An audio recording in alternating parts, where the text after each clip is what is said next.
and always come closer so you can get some. Yeah, so it's very it's very sad, but religion is one of the most divisive things that happen to us. You know, it's terrible. I know that.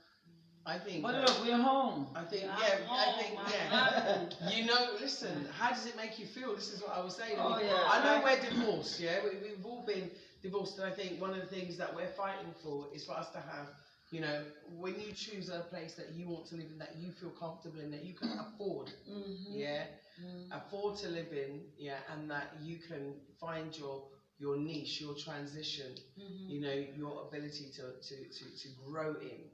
When you find that place and you decide that you want to buy your land and set your roots here and permanently reside here, I think that the government, the African governments across Africa, I'm not including Ghana because they're obviously making steps in the right direction. I hear Sierra Leone is also making steps in the right direction. I'm hearing Benin is also making steps in the right direction. So, you know, those nations are, you know, doing it. And I also hear that Gambia here is, I'm not sure if it's true, I need to get it confirmed, but I have read in the Voice newspaper that they are reviving the Roots Festival. However, I'm not sure if that includes the automatic citizenship aspect that came with it, which was Fatumpe, I think it was called, or Fatumpe, I think. And that was, you know, where you was, you know, inducted back into Gambian society with a naming ceremony, a ritual, and also, you know, a Gambian family adopted you, and then you were given your automatic citizenship. Now, I want to change my name. But I want to change everything. So do I. I got an African name. I got an African name. Oh, really? But I don't even know if I'm pronouncing it correctly. You gotta practice. But it was given to me by a subscriber actually, so I thank my subscriber who gave me the name. They wrote to me and said to me that my name is Nyankor. Okay. What does it mean? It means mother to warriors. And Okay, so it fits, mother of warriors. It fits you. It fits you. Exactly. But I personally think that whenever we choose a country, we should not have to ask for citizenship. Because when they took the people away, they didn't give up their citizenship and they didn't give up their land. They were taken. Exactly. So we are just descendants coming back. So I feel like that conversation should be across the continent, saying, oh, you know, when diasporans come home, they need to be welcome wherever they choose. Because it's hard for us to say exactly where we're from, but we know we all originate here in Africa. So you know, that's what I feel. Yeah, I'd love to have a summit. You know, I want to have a summit about the very same subject, about exactly what's happening, because I feel it's such an important conversation that needs to be had now, simply because of the fact that, one, we're coming home, two, we contribute considerably to the continent when we come. Our contributions are being overlooked and undervalued. I was at an event, a graduation just recently, actually on Friday, and for IIHD, which is a partnership between Gambian and other countries, and they've come together to make an IT facility.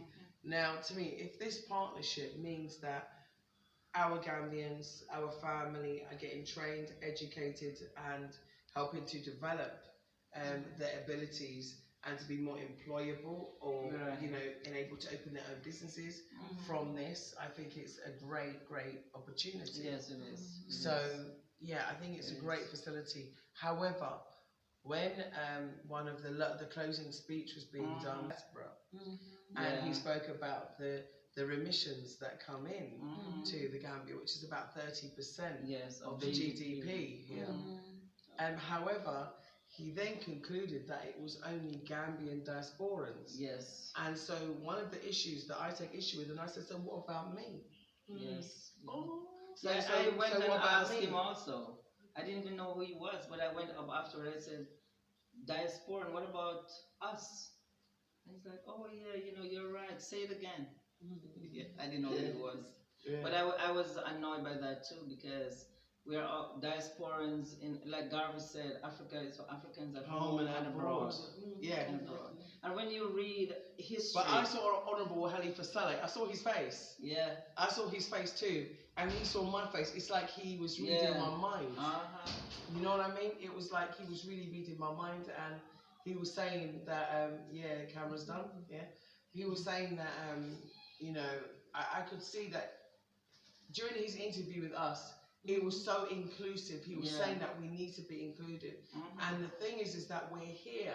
Exactly. And we will not be ignored. We will not be ignored. Exactly. Yeah, and the thing is that right now our platform actually, yeah, is having over. Age, we're just filming. Yeah. Our platform is attracting, you know, millions of views. Exactly. Yeah, and attracting attention. You came to the Gambia as a result of the vlogs of Boda Maya and of BlaXit. And I came exactly. Yeah, exactly. And she's from Haiti. I'm from Jamaica.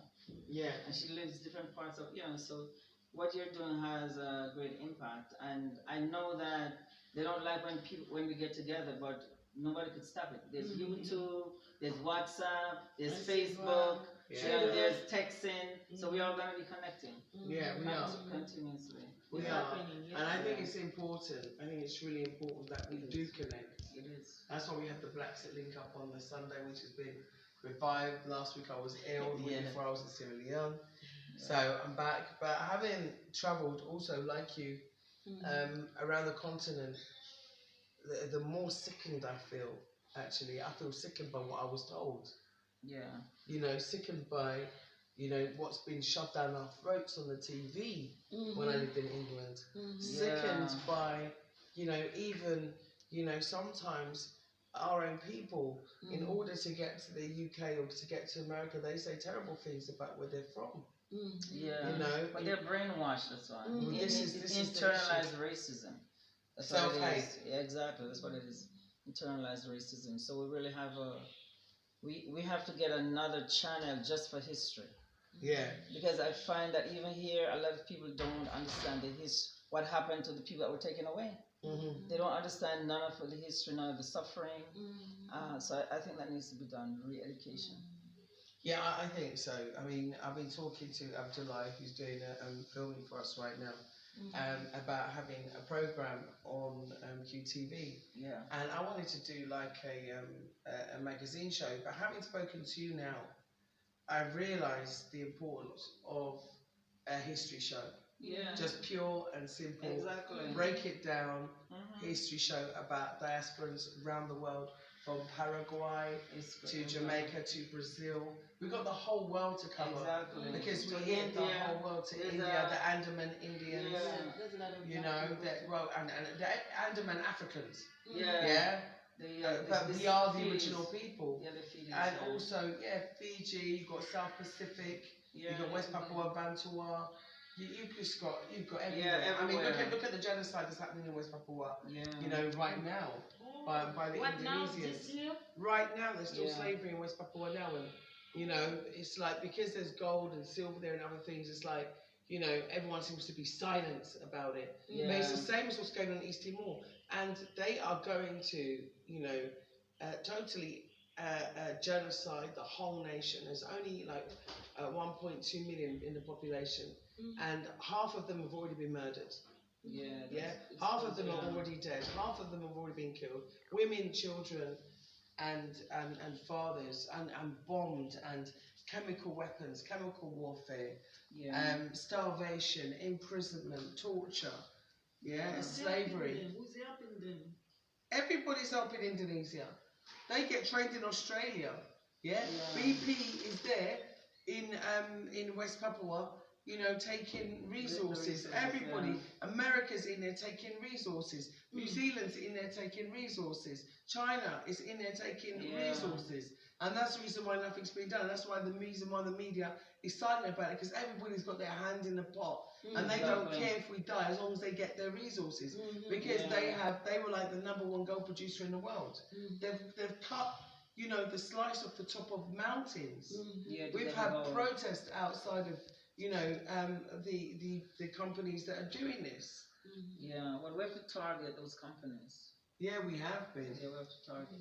Well, you know, I guess we need bloggers to blog about certain things so people be aware. Yeah, I I have a wasn't list of aware the of that. companies. I wasn't aware of that. They have a whole full Yeah, so we need to put, list of them. we need to share it with our BlaXit family so they could share it, and that's how we get things done. Yeah. Yeah, I will speak to Benny Wender and ask him if he can do a quick interview. Yeah. He's done loads of interviews with me before, Yeah. and so it might be worthwhile reviving those Yeah, interviews because we need exactly. to put pressure on. We really do, because every day, and people are dying. And things can change, because I remember years ago walking off several shoes to Mandela. Just because one person started the conversation and it went across the country, and things changed. Yeah. Things will change. Yeah, I mean, I've been on so many protests and, been involved in strategic alliances to try to further the cause. Yeah. But like I said, when people have got their hands in the pie, and Yes, they're affiliated to, certain organisations, it makes it, really challenging. Yeah. So, this is one of the things that we have to do, because our people are still being massacred. Yeah. Our people are still being sold into slavery. Why, my question is, why don't they like us? Can't they just leave us alone? Yes. Like, I'm here, I walk around, nobody but, Yes. can't they just leave us alone? Let us live. Let us live. Leave us alone. You don't have to like us. You don't have to fall in love with us. Leave us alone. Yes. You live there, I live here. Leave me alone. Leave my Yeah. people alone. That's all we need. Yeah, we don't. But they won't leave us alone. We don't build no guns, and they don't have no gun factories here. No. They don't have, Exactly. I don't know why. And that's what I came here. But I was supposed there was something. I came here. It's like I saw. This morning I was around. Talking, and my driver was helping me, taking me places, things like that around the neighborhood, just to see Gambia. Yeah. I was surprised that I saw a lot of white people. That's not fair. How come you can come here? You can come here, and none of us. I won't tell you to go back to Europe or whatever you come from. But when I'm in America, you tell me to go back to Africa. And when I'm in Africa, guess what I see? White people. That doesn't make sense. Yeah, they want to take everything. Yeah, they want to take everything. They want to take the Middle East, America, Europe. Now they want to take Africa. Yeah. That's not fair. We have to have a place for us. And Exactly. it's Africa. Exactly. Yeah. They want it all for themselves. They're just jealous because Africa has the richest Continent and the universe. Exactly. The thing is, Africa has got enough resources to resource itself to be completely self-dependent and independent of all nations. Exactly. Yeah, this is the point. Yeah. Everything you find, you need, you want. Exactly. We have it here. Your cell phone. Everything. Everything. Everything. Your cobalt comes from the Congo. Mm-hmm. Yeah. Do you know what I mean? Your cocoa comes from Ghana. Yeah. Everything is everywhere here in Africa. Yeah. Gold, silver, diamonds, anything that you need. And Iron. Benny said to me, you could pick up iron in stones right here. Yeah. Right? Benny said to me, when I asked him about what was going on in West Papua and, them taking the resources out of the ground, I said, but you guys have lived there for so long and you've had these resources. And you know what he said to me? Can I eat gold? You cannot eat gold. Right. He said, what I'm interested in is a sweet potato that I can eat. What I'm interested in is a potato. We're not here to disturb the earth. Yeah. We're caretakers of the earth. Yeah.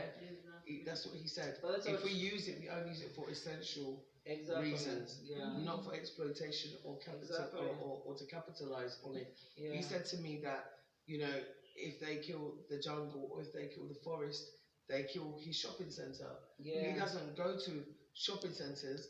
The jungle is his shopping center. Exactly. What they pick, what they grow, what they dig up, and is their what they eat. Their medicines, everything is there. Yeah. So they were living happy and free, and then they got. Firstly, I think they were colonized by the Dutch, then the English, and now the Indonesians who invaded in 1961. So it's like an ongoing issue for us. When will it end? When will they leave us? Marcus Garvey said, if they left us for 50 years unmolested. Yeah. Just 50 years. Exactly. We'll be, yeah. Yeah. We'll be fine again. We'll be complete again. Mm. Yeah. But listen, we've been talking about, no one's done any introductions. Yeah, Oh, we got yeah. right on in there with